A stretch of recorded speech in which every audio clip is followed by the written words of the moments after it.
All right, we've got a good crowd.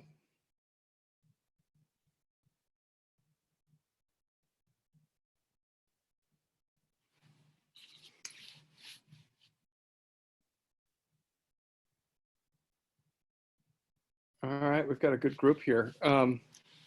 Good evening, everybody. It is, it's just after 6 o'clock. Why don't we get started? Thanks for spending some time with me this evening. I'd like to ask everybody to keep their microphones on mute. We'd like to limit the extra noise as best as we possibly can. We are going to be recording this for people who may not be able to join us this evening. Throughout the session, if you have any questions, please use the chat function down below, and I'll answer them throughout the session. I think it'd be a great way for you to get all of your questions answered.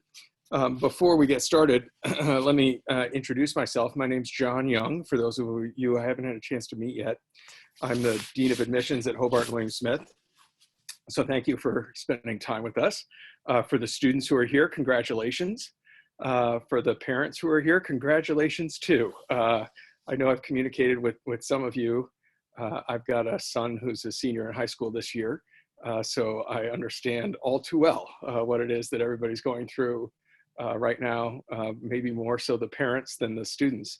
But for those of you who aren't admissions officers, April is traditionally our absolutely favorite month. This is the time when we're usually rolling out the red carpet and inviting everybody to campus so they can see it for themselves. And so since we can't do that, given what's going on in the world, we thought these Zoom sessions would be a great way for people to learn more about the place, get their questions answered. That is my only rule when it comes to the admissions process. I don't want anyone leaving or making an admissions decision without feeling as though they got their questions answered. So as I mentioned, use that chat function to ask away, but I did get 2 questions that were sent in ahead of time, and I thought I would answer those since one really allows a great introduction to Hobart and William Smith. The question is, I'm looking at several small liberal arts colleges. How does Hobart and William Smith stand out compared to those schools? And I really like that question, having worked only at small liberal arts colleges. That's the world that I know best. And to me, there are 3, I think, points of distinction for Hobart and William Smith that way. Let me start by saying, I think in the global scheme, that most small liberal arts colleges were probably a whole lot more alike than we are different. We all do some things exceptionally well. We build that student-faculty relationship exceptionally well. You're gonna know your professors, they're gonna know you. There's really a great opportunity for students to build that connection in a way that's deep and meaningful. We give you a broad-based education. You're gonna be taking courses in a lot of different areas. All those things are hallmarks of small liberal arts colleges.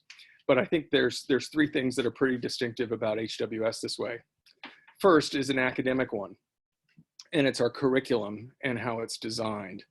There are 2 features to our curriculum that I think every student should know before they decide to come to HWS, because it's going to impact your world with us. First is that every student has to have 2 areas of concentration.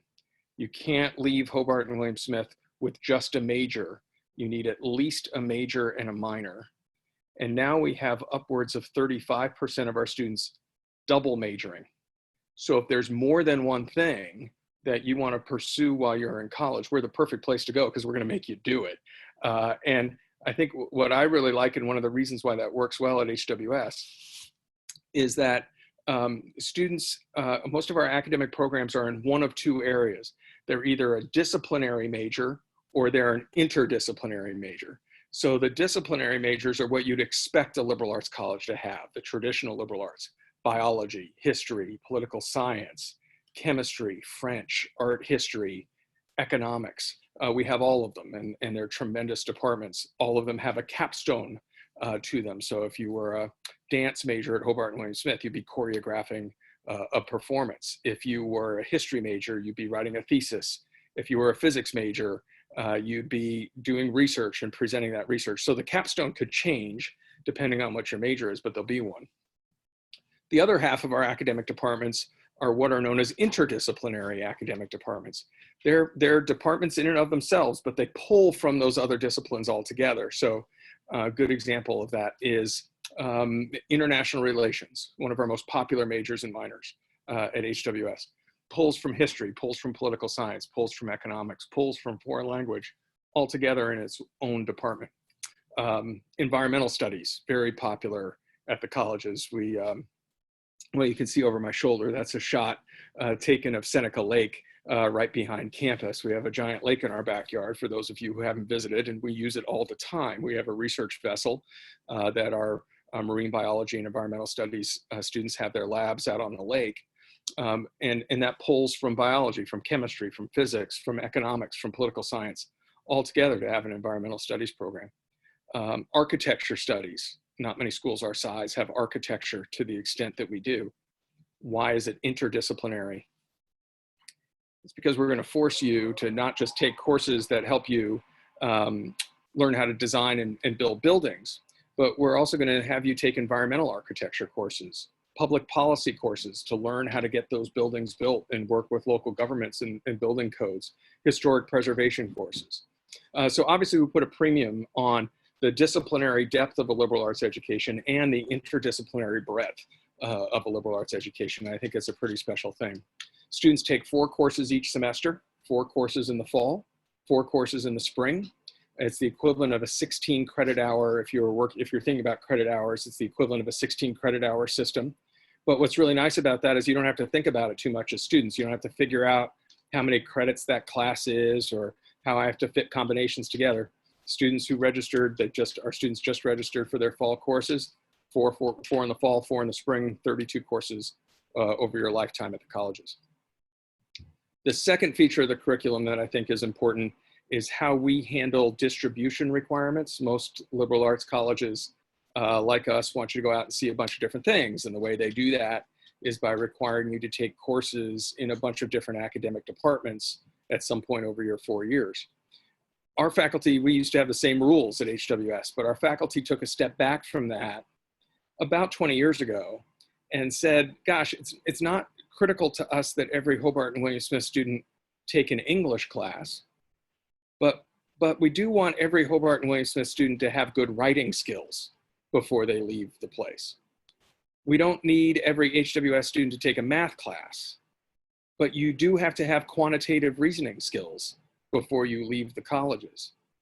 So our faculty developed what are known as our 8 goals, essentially 8 skills that we want our students to have. And each one of our students works with their faculty advisor to make sure they've taken a course that addresses each one of those 8 goals before they graduate. So the nice part for students is there's really only one required course at Hobart and William Smith, and that's your first year seminar, a class you'll take in the fall of your first year to get acclimated to the colleges, and that professor will become your advisor. And then you've got to figure out how to address those other 8 goals, but you might do them as a student very differently than your roommate might. You might get there in a different way. When I was your age, I was a history major in college, and if somebody told me there's a quantitative reasoning skill goal and I got to take math, I don't know what I would have done. It wouldn't have been a comfortable conversation. But I know enough now to know that if I were to come here with you, I might take econometrics in the economics department, or research methods in the sociology department, things that get me those quantitative reasoning skills where I'm using numbers, I'm using data sets, I'm analyzing things, but I'm doing them in a way that's going to work for my major and areas that I'm interested in. So I hope that makes sense to everybody. So what that really means at HWS is most of our majors are 10 courses to complete the major. Most of our minors are 6. And then you've got those 8 goals. So things can double count, they can triple count. So for example, if you were an economics major and an international relations minor, a couple of your courses in those departments would count towards your 8 goals. They'd also count towards your major and your minor, so you don't need to stack everything on top of each other.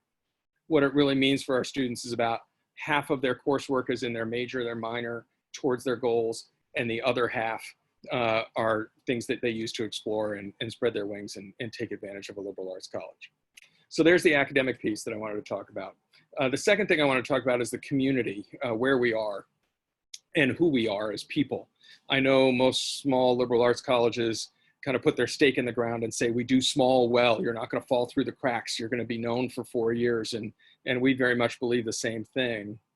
But one of the things that I love about HWS is that we put systems behind all that to try to make sure that that happens, not just rely on our size to hope you'll meet the right person and build a relationship. Let's put systems to try to make that happen.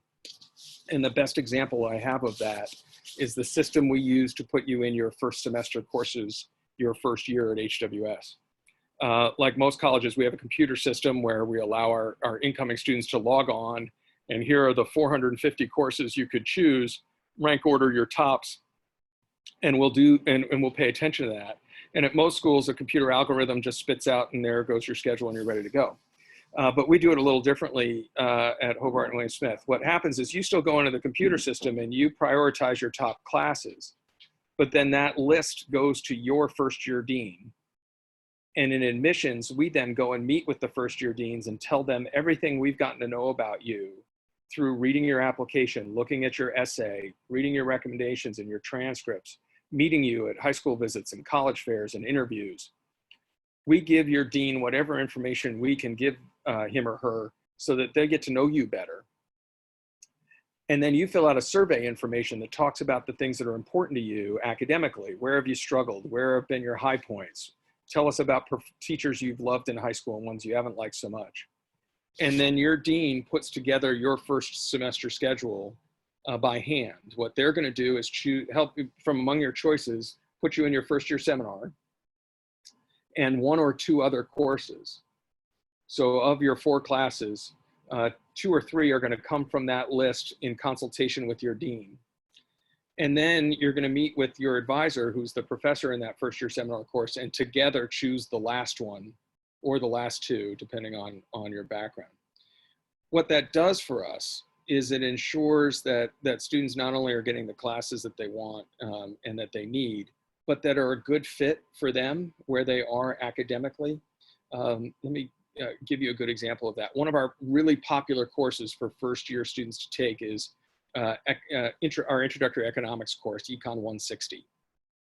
Pretty popular for our first year students to take. There are 7 different faculty members who teach Economics 160, and they all teach it a little bit differently.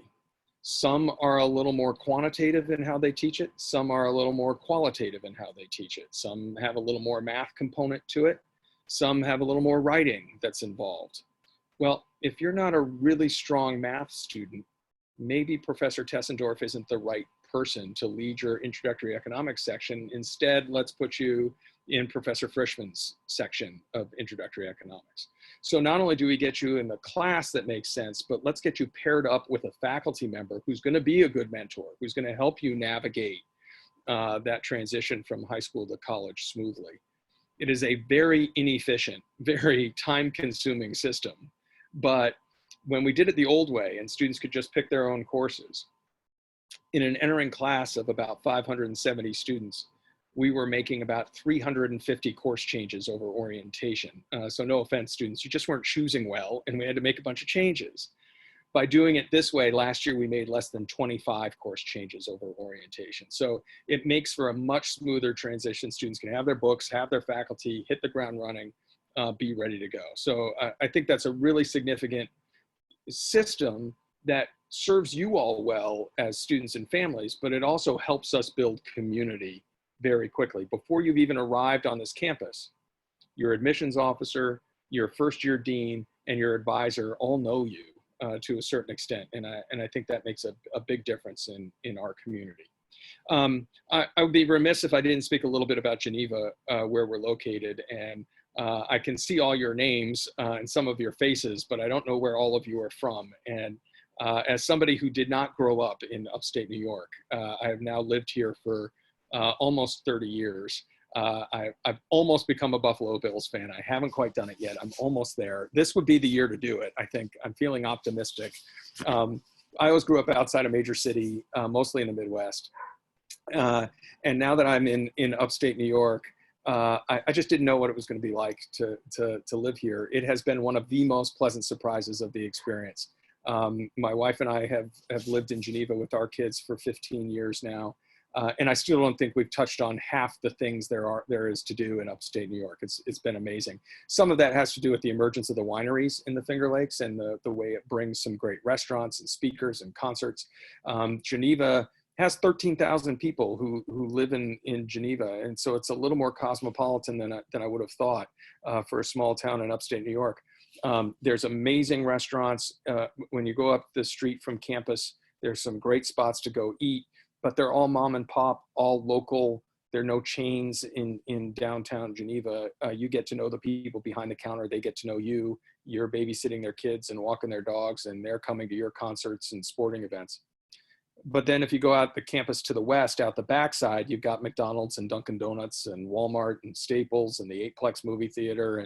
And for those of you not from this neck of the woods or are lucky enough to have them, Wegmans, the supermarket, is a very important part of our world in Geneva. We love having it there.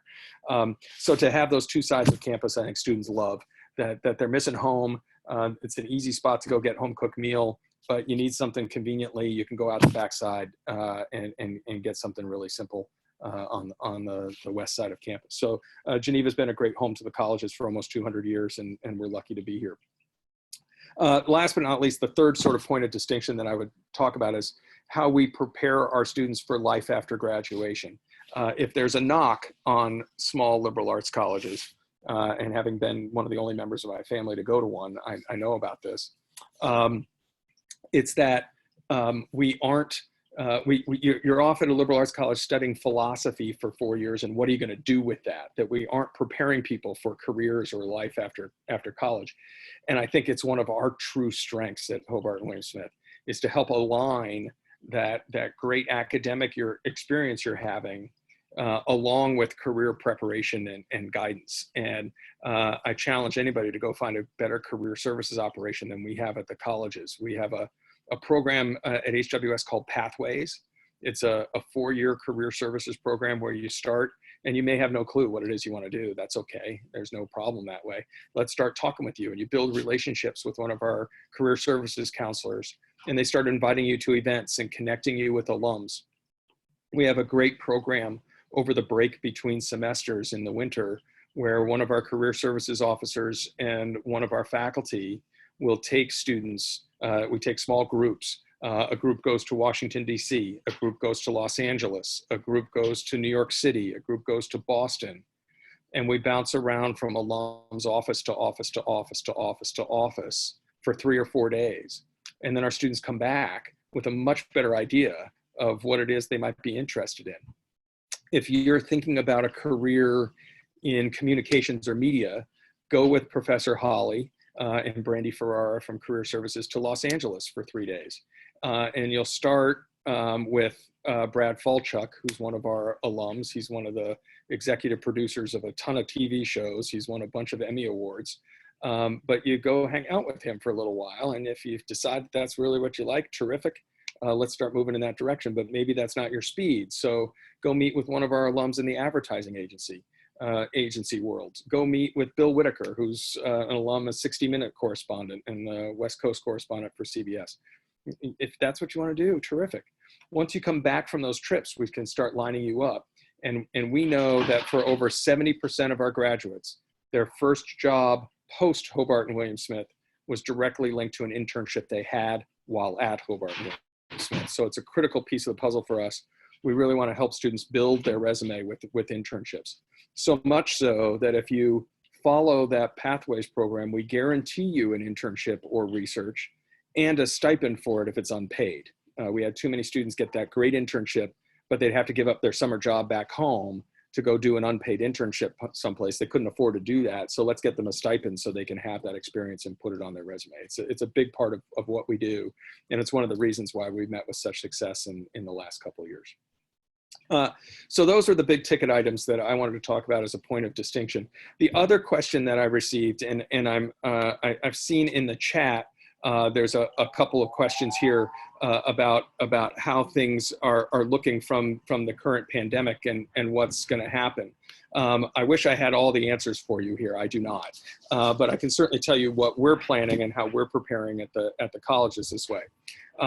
So first and foremost, we've got a fantastic team of people on campus who are really thinking about 9 different, and the president has asked them to explore 9 different scenarios for what our fall semester could look like based on regulations and all the things that come with it. We're really operating optimistically that we'll be ready to open and get going in August. That is our plan. That's what we're hoping to do. And we were encouraged yesterday when the governor of New York appointed the former mayor of Rochester and the former lieutenant governor to be in charge of the reopening of the Finger Lakes team. So we're excited that that might be moving forward, but we obviously have to be prepared for a bunch of different eventualities if it's not. If we can, our real hope, because how we deliver education is face-to-face, it's not online, that's not how we operate. Our hope is that we're going to do everything we can to try to open in person in the fall. And if that means that we have to stall our opening for a couple of weeks in order to do that, that's what we're going to do. So if we knew, hey, things are going to relax and we're going to be ready to do what we need to come mid-September, then instead of starting on August 23rd, we'll start in mid-September and do that. If that's not possible, we'll make other arrangements. But I think we really want to deliver the education that we care about in person as best we can. We're preparing for all the eventualities that might be. We can open, but we can't have large groups gather together in certain spaces. Maybe there's a limit on the number of people who can be together. That's one of the real benefits of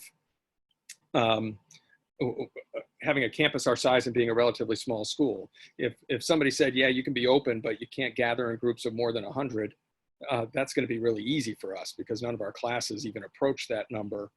We'd have to think about the dining hall and the library and some other spaces, but I think that's, again, something that this task force is really going to look for.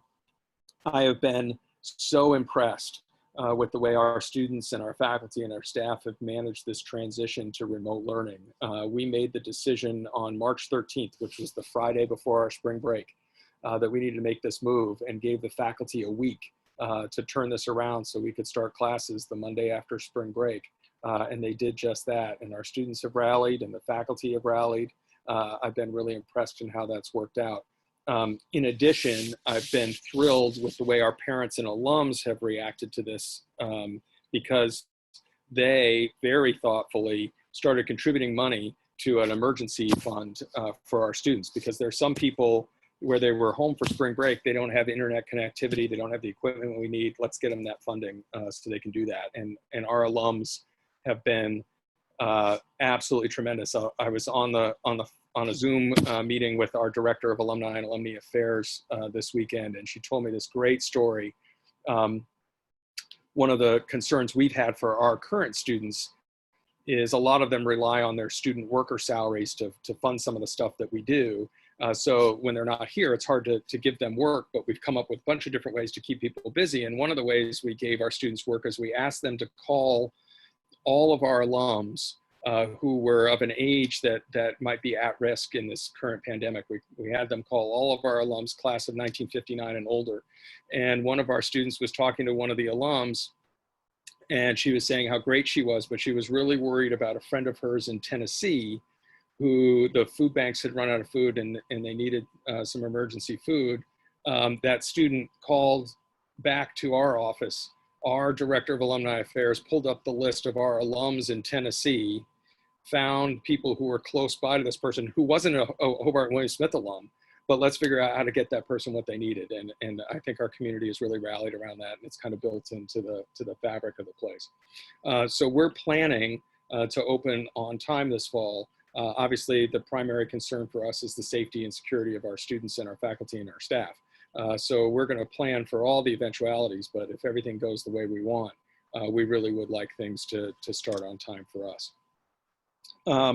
All right, let me look a little bit at some of the questions people have put out in the chat here.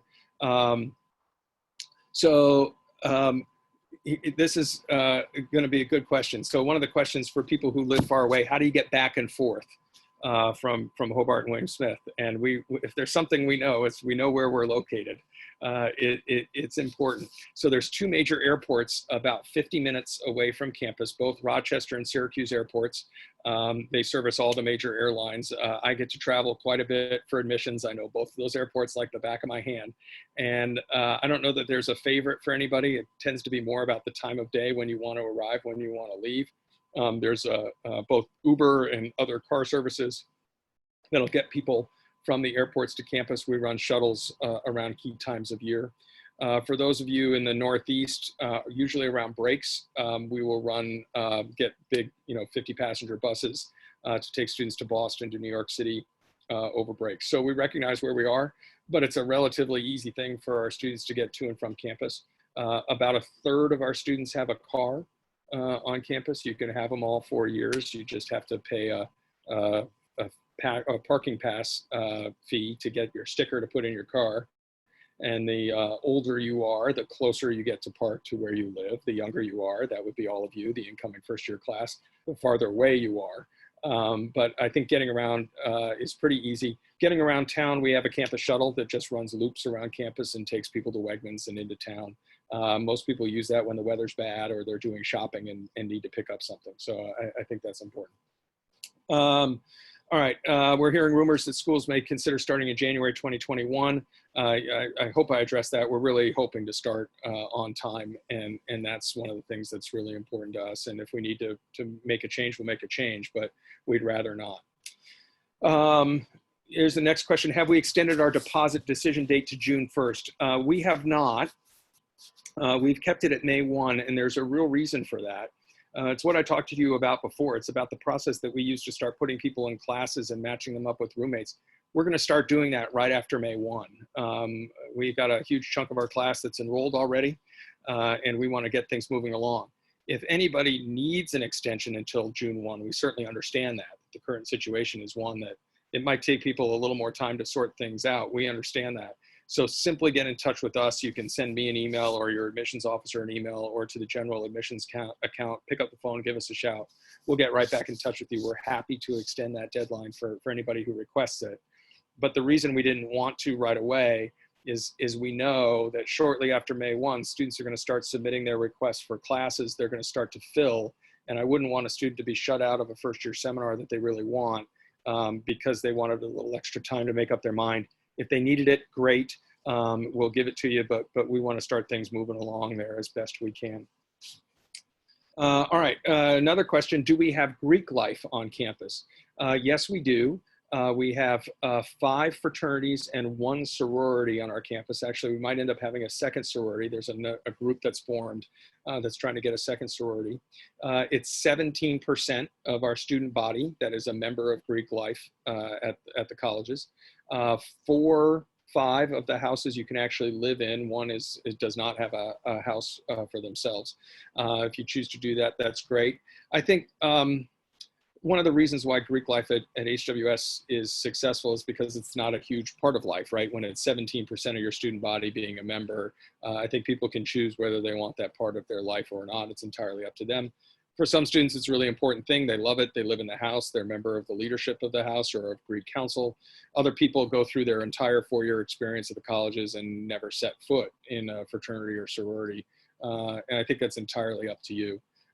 We haven't seen those numbers change. I've been at the colleges for almost 15 years now. I'm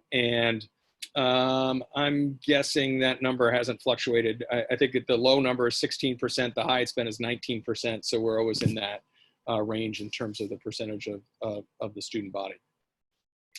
All right. Can we talk a little bit about the pre-law program that's connected to the Cornell Law School? Absolutely. Let me talk to you a little bit about that program, and then also make sure I'm going to put out in the chat. We have a terrific admitted student webpage that has captured all of these Zoom sessions. And we did a one of the first ones we did was a specific pre-law Zoom session that's been led by Lou Gard, who is one of our pre-law advisors and the person who actually created the connection with Cornell Law School for that accelerated law school program. So let me commend that to you. If you got some time to watch it, I think it's terrific and really talks about the program. So our pre-law program at the colleges, we have lots of students who want to go off to law school. Scott Brophy, one of our philosophy professors, and Lou Gard work with those students along with folks in career services to get things moving along. And essentially, they're going to argue that you should take a very writing intensive curriculum, take advantage of every opportunity you can to get up in front of rooms full of people. They've got some courses that are out there. Professor Gard teaches a course in business law. We have a constitutional law class, things like that, that people should always have as part of their curriculum. But then they're pretty flexible about what people major and minor in. There's some obvious interests in political science and international relations and philosophy, but students can really major in whatever subject they want. The cooperative program we have with Cornell allows students to spend their first 3 years at Hobart and William Smith, what would be their freshman, sophomore, and junior year, and then go off and spend the next 3 years at Cornell, get your law degree. So it shaves a year off of the traditional law school route. You have to be admitted to the Cornell program. It's not an automatic. Students have to really perform well academically at the colleges. They will have to take their LSATs, but we do have some preparation that goes with that at the colleges, which I think is great.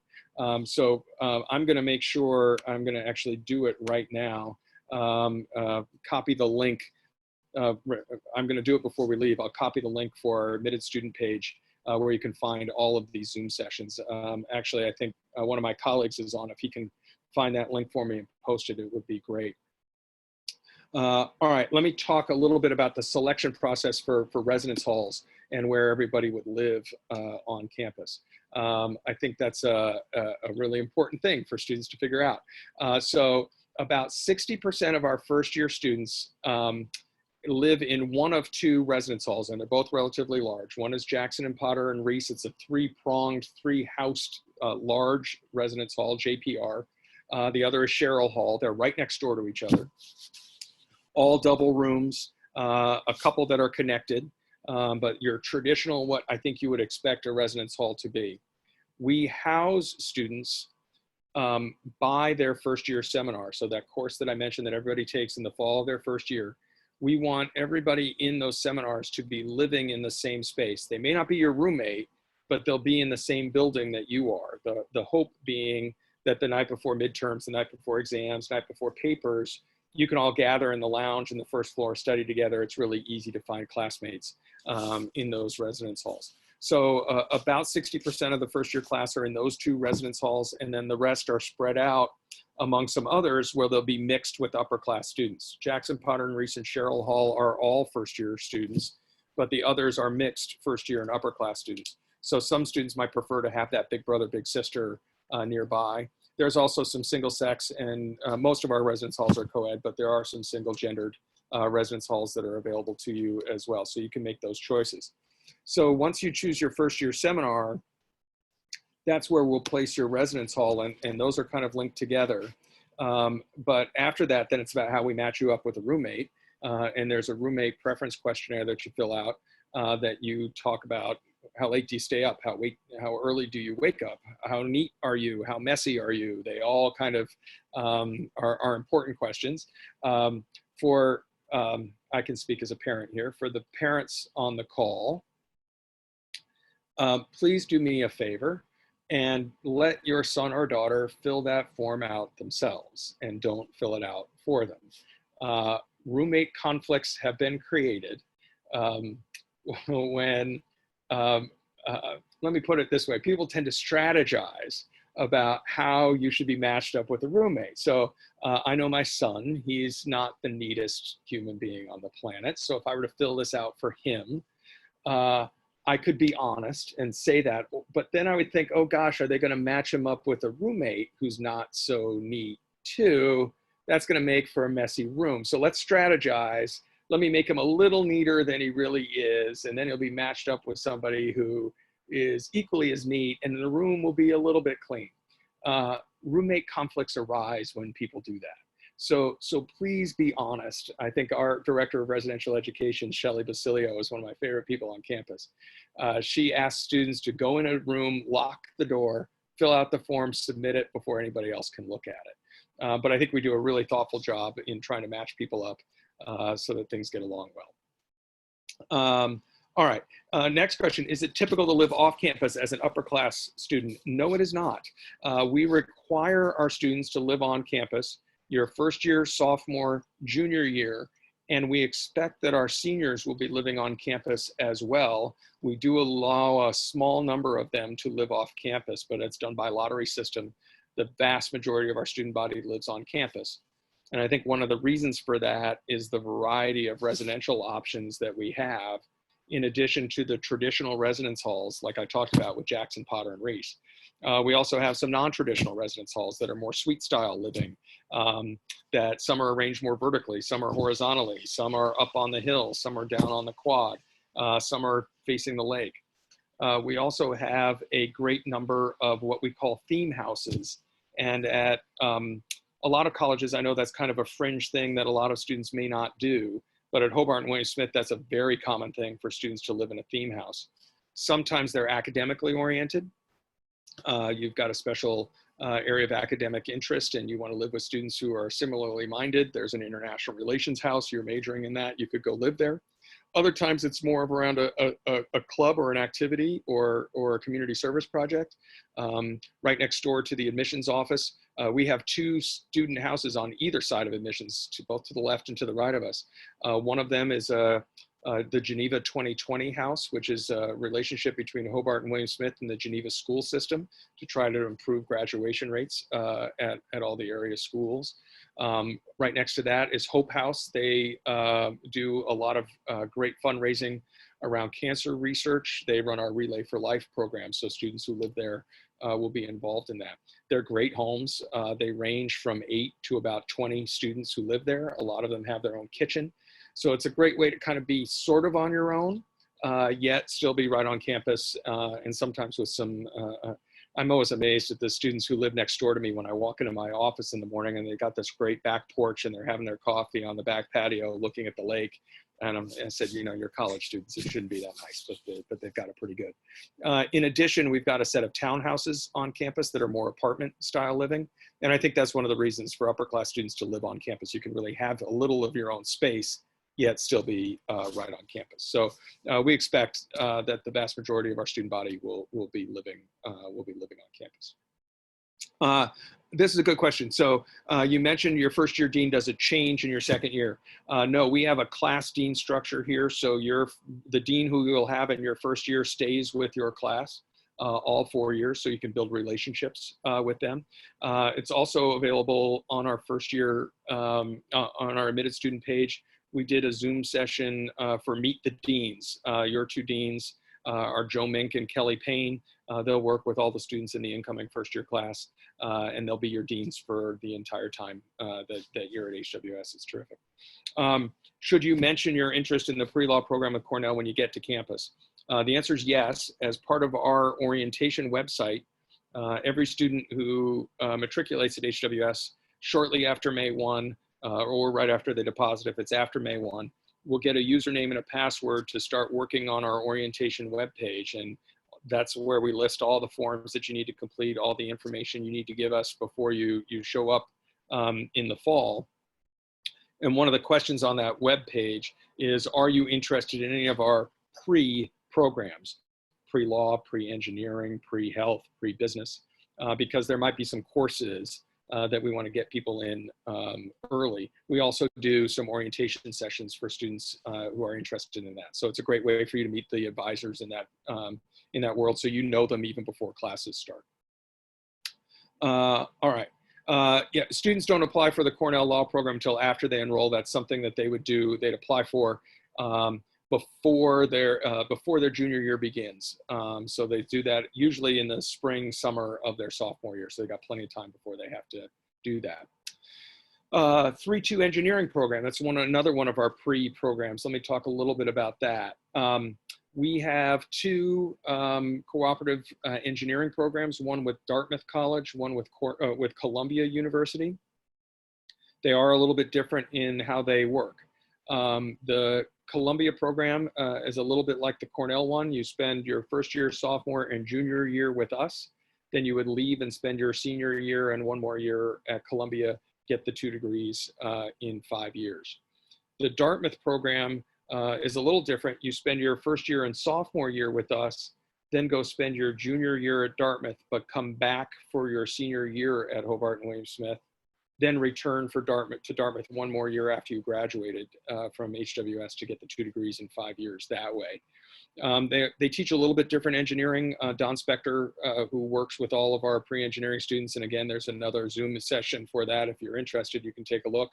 I think it's a great session. We've had an amazing track record. They don't have firm cutoffs. Same is true for Cornell. It's not like you have to have this GPA, or if you don't, you're not going to get it. But they certainly have our pre-law, our pre-engineering advisors will give all of our students that kind of heads up that says, hey, historically, if you want to do the Dartmouth program, here's what you should be doing. If you want to do the Columbia program, here's what you should be doing. So I think that's a really good, those are the people that are going to help you navigate this process, not only with your course selection, what's your co-curricular activity going to be like, what kind of standardized testing might you need to take for any of those pre-programs. All right, do you get your roommate's contact information before school starts? Yes, you do. We always mark the day at Hobart and William Smith when the roommate information is released. It's one of our favorites because in admissions, it sounds weird, we know all of you. We've read your applications, we know who you are. We get very excited when residential education lets us know, here's who's going to be living with each other. We get very excited about that. And then they send out an email to all of you giving you the name and contact information for your roommate. And I think most students get in touch pretty quickly after that, just talking about who's going to bring what and space for the room and all that kind of stuff. So yeah, it's typically in early July when we release that information about roommates. All right, next question. Are you allowed to have a car as a freshman? Yes, you are. I mentioned this before. You can have one all 4 years at HWS. You do have to pay for a parking pass. And let me warn you, the first year parking lot, it's called the freshman, affectionately known as the freshman lot, is pretty much on the far southwest corner of campus. It might be a longer walk to your car than it would be to wherever it is you're going to drive to. So if I were the first year dean, Joe or Kelly, I would probably be in front of you right now lying to you and say that you're not allowed to bring a car your first year because they don't want you to have one. And I actually think that's pretty good advice, especially at the start of the school year. I'm a big fan of students coming to campus without a car. Navigate the place for a little while, see if you actually need it for whatever it is you're doing business for, and then think about whether you bring it or not. As I mentioned, it's about 1/3 of our students who have a car, so 2/3 of our students don't, and I don't know that there's a big reason for them to. The students who seem to have one, a lot of them might be in our teacher education program. They're doing their student teaching. It's much more convenient for them to get to the area elementary school or high school where they're doing their student teaching. That might be why somebody would have a car here. There's an internship or some experience they need to have off campus. But place is pretty navigable. I think if there's an issue for students with cars, it's that they sit in the lot almost exclusively. And gosh, I'm going to go grocery shopping this weekend. Maybe I'll go walk over, take my car and go get it. You can take the shuttle if you wanted to. So it's certainly a thing for convenience, but not a necessity. Do we offer online courses at Hobart and William Smith? No, we don't, except for now. This is the first time we have ever done it as an institution. We've never offered online classes at Hobart and William Smith. So this is a brand new experience for us, given where we are with the current pandemic. To try to pivot pretty quickly has been pretty impressive on the part of our faculty. I think it's just not one of the things that we pride ourselves on, right? We want that give and take in the classroom. We want you to build those relationships with faculty. And it's not that that is impossible online, but it just isn't something that's part of the traditional liberal arts model and that our faculty feel strongly about. There might be components to things and research and stuff like that, but your classes will be meeting in a classroom physically with a faculty member and a professor. We don't have any graduate students or TAs at Hobart and William Smith. We might have a lot of our programs, a lot of our classes have what are known as teaching fellows and writing colleagues. They are upper class students who run sessions in the evening. If you're struggling with economics, you can go to the teaching fellows any evening in Stern Hall and meet with them to get help with your homework, or you're trying to work on perfecting a paper and you need somebody to help proofread and give you some advice. The writing colleagues are terrific. But other than that, you're going to be meeting with faculty members in all of your classes, and 95% of our faculty have a PhD or the highest terminal degree in their field. Do our shuttles run on the weekend? Is it free? Yep, all of our shuttles, they run all the time, weekends, weekdays. I think until 1:30 in the morning. I could be wrong. If it's 1 or 2, I'm not sure. And all you have to do is show your student ID. Our student ID at Hobart and William Smith is called a one card. And it's, we talk about it all the time. I'll show you what one looks like because I got mine as a faculty member. This is what they look like. I'm getting blanked out by the background, but that's it. And it's just got the magnetic strip on the back. You use it all over campus. You use it to get into the dining hall. You can use it downtown. Students, when you have a meal plan at Hobart and William Smith, that comes with a certain amount of what's called snack money, which is just a declining balance that you can use at other locations on campus. You just swipe into the dining hall and it's a one swipe. But if you go to the cafe and you want a cheeseburger at 8 o'clock at night and a soda, you run your card through and it's just a declining balance that comes off your one card. And there's some restaurants in town that take them as well. You use it for laundry machines, for soda machines. You use it to get in and out of buildings. So your one card is something that's critical. You use it at the library. You use it when you go to the fitness center to check in. That's the keys to the kingdom, so to speak, at HWS. Are there organized trips to Bristol for skiing? Somebody who knows the area. So for people who like to ski, this is a pretty good location to be. We have a ski team and we also have a ski club at Hobart and William Smith. There's 2 different groups. The skiing team competes as a club sport at HWS. They travel around and go to national championships, as a matter of fact. We've got a pretty talented group. But there's also a ski club that just arranges trips. Bristol Mountain is the closest ski hill to Hobart and William Smith. They call it Bristol Mountain, but I think hill is a better description. It's about 25 minutes from campus. They have night skiing. So we'll have trips that go out there all the time. They'll arrange every once in a while some weekend trips to go up to Whiteface in Lake Placid or things like that. So if you like to ski, we got a pretty good spot here. Do you have a blue light safety system on campus? Absolutely. You will see them everywhere you go on our campus. You pull the switch and it's an immediate microphone right to our campus safety office. Marty Corbett, who is our director of campus safety, he's the former chief of police in a suburb of Rochester. He is an absolutely amazing guy, and their staff is first rate. I feel really secure on our campus, and I think our students feel the same way. We really look at our campus safety folks. They're constantly walking around campus. You can't go too far without seeing them. They're both on foot patrol, on bikes. They're driving around in their vehicles. You see them all the time. They're there to keep the place safe and secure. And I think they do a tremendous job. Yet they also really take a lot of pride in their job and enjoy their job because they get to know students and they get to help them. That's why people become campus safety officers at HWS. So hypothetically, you're not feeling well and you got a prescription called in at the Walgreens up the street and you need a ride. Campus safety is going to give you a ride up there to go pick it up. You're studying in an academic building and all of a sudden you get done and it's 3 o'clock in the morning and you don't feel comfortable walking home without a buddy. You pick up the phone and call campus safety and they'll come take you home. So they're a terrific group of people. As a matter of fact, we've been recognized as a national training site for college campus safety officers. So I think they do an absolutely terrific job in keeping our place secure. That said, they will tell all of our students, for a lot of them, this is their first time away from home. This is their first time with roommates. This is first time living with people other than family members.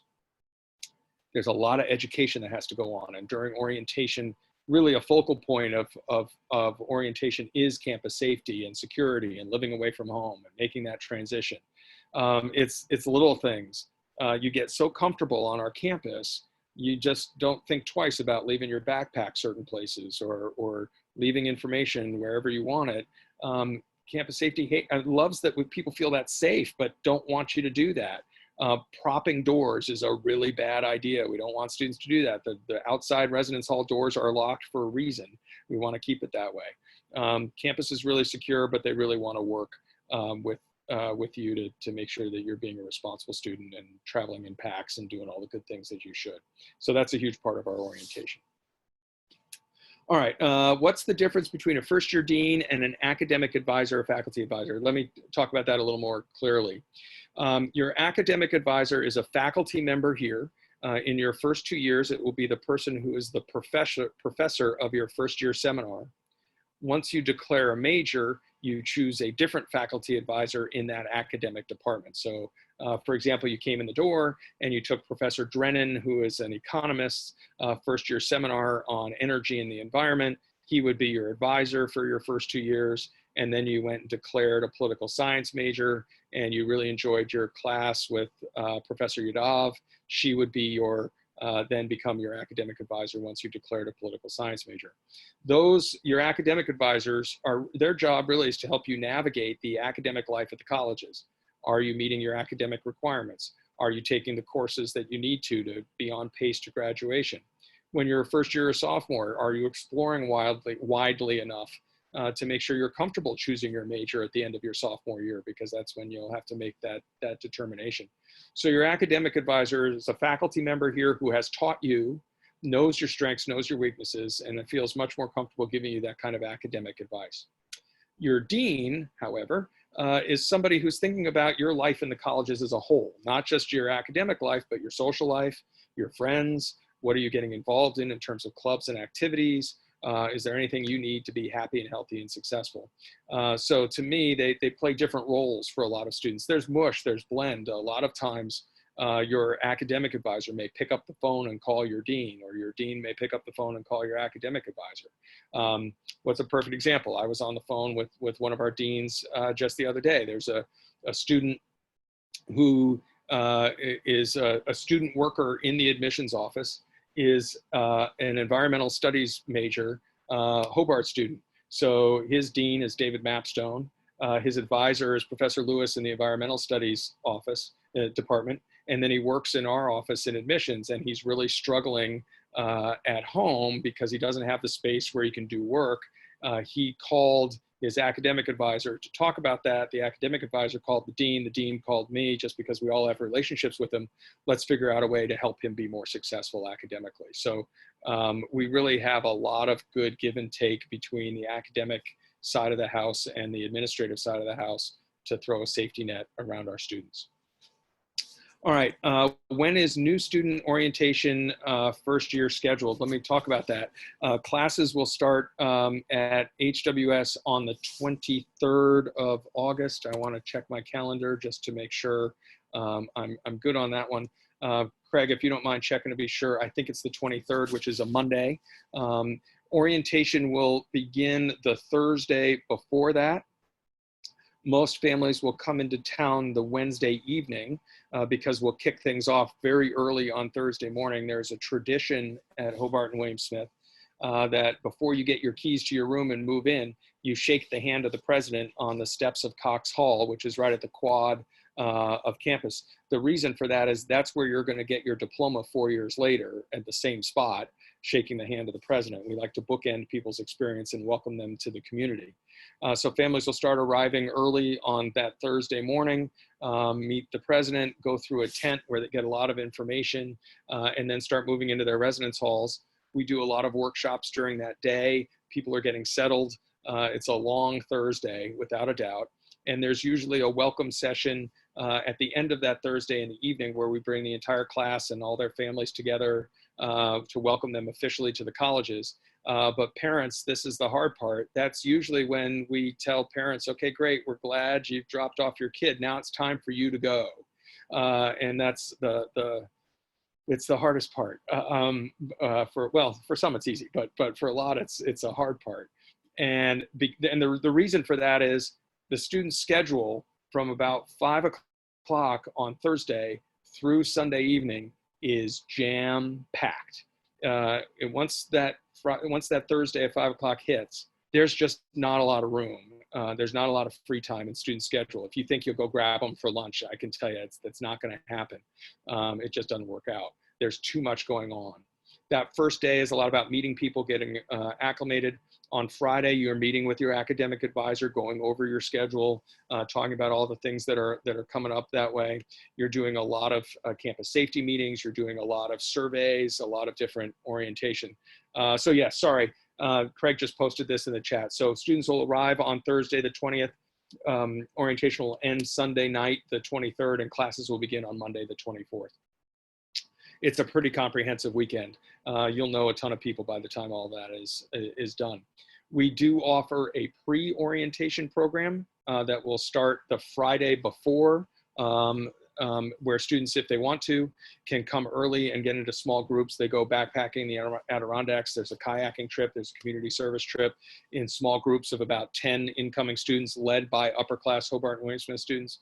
So it's a great way for people to meet a smaller group of people over a period of time and get to meet some classmates. So orientation is pretty exciting. It's our favorite weekend. It's exhausting, but we have some great fun with it as well.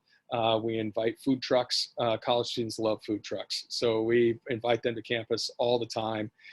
We have all the pizza places in Geneva. We do a pizza contest. So we bring all the different pizza places to campus. They serve their pizza. We get a vote to see which one is best. I don't think the same place has won any year at all. There's always a rotation, which is good. Depending on the class, people like different pizza, I guess. Can we get information on the size of the rooms? That will be part of the first year orientation page. When people go look at that, we actually have pictures and diagrams of room size. So you can see that.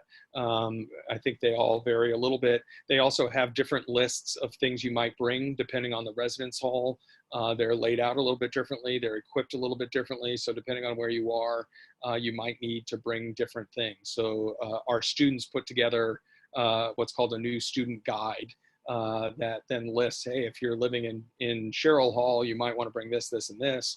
If you're living in Durfee Hall, it could be a little bit different list depending on where you're located in the space. But they'll give you the dimensions of those rooms as well, along with what furniture is there, bed, desk, wardrobe. Some have closets built into them. Some have freestanding wardrobes.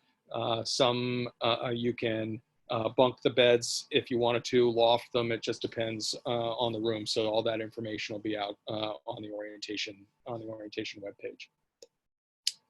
All right, this is sort of perfect timing because we've got 1 minute left. And can the kids rent a fridge for the room? Let me talk to you about refrigerators and, while I'm on the subject, microwaves. We have people can bring refrigerators. We also have a rental program where you can rent refrigerators. That's one of the reasons why a lot of roommates try to connect beforehand, figure out, do you happen to have an older brother or sister who has an old refrigerator that they needed? Great, we can bring that, figure it out. We also have, this is the one way you're allowed to have a microwave in your room. We do have a company that you can rent a combination fridge and microwave that could go in your room. Otherwise, we do not allow microwaves in the room. But if you use this one, we know it's fire safety rated appropriately and draws the appropriate energy. So if you really want to have a microwave in your room, there'll be information about that. Other than that, though, all of our residence halls have kitchenettes in them, some bigger kitchens, some smaller kitchens, but they have microwaves there, usually in the lobbies of those residence halls. So most people don't bring their own microwaves. They can just walk down the hall to one of the lounges or to the lobby if they want to microwave something and do that. But that's important. Good stuff. All right, I think I answered everything. If for some reason I did not, I'm going to put my email address in the chat here. So please feel free to shoot me an email. Don't hesitate to give me a call. If any questions pop up, I am happy to answer things anytime. I think, to me, as I said at the beginning, I want everybody to go through this whole process feeling like they got all their questions answered and know what they need to know to make a good admissions decision. Let me, on a final note, say this. I've got a 17-year-old at home who's going through this as we speak. He is a senior in high school and trying to figure out where he's going to spend the next 4 years. And we've got a lot of data and research that talks about this generation of students and what's going to make them successful in college and what do they need in order to thrive at wherever they go to school. And parents, you might find this hard to believe, but there's a lot of data that suggests that this generation of students really looks to their parents for a lot more guidance, direction than in past generations, that the relationships are different than some relationships in the past. And one of the things we do every year is do some introductory surveys when students walk in the door, and the same kind of survey when they leave. And one of the things that we found that is absolutely critical and almost universally means success at Hobart and William Smith. One of the questions we ask students is, do you feel as though your family was supportive in your decision to attend HWS? And if the answer was yes, almost always that student thrived at the colleges. I think wherever, come May 1, come June 1, depending on your timetable, once your son or daughter says, hey, this is where I want to go, this is the place, I made the choice, I think it is absolutely critical that you remind them how proud you are of them, how much you love them, and how you know that they will be successful and you think it's an absolutely great choice. And then you are setting them up to have a terrific college career. And while I hope everybody chooses us, to me, it's so much more important that everybody feels as though people are making a great choice, and you're going to have terrific college careers. And I know if your kids are anything like mine, I'm already so proud of them already. So to me, this will only make it better. So please don't hesitate to get in touch. Congratulations to everybody, and we look forward to seeing you soon.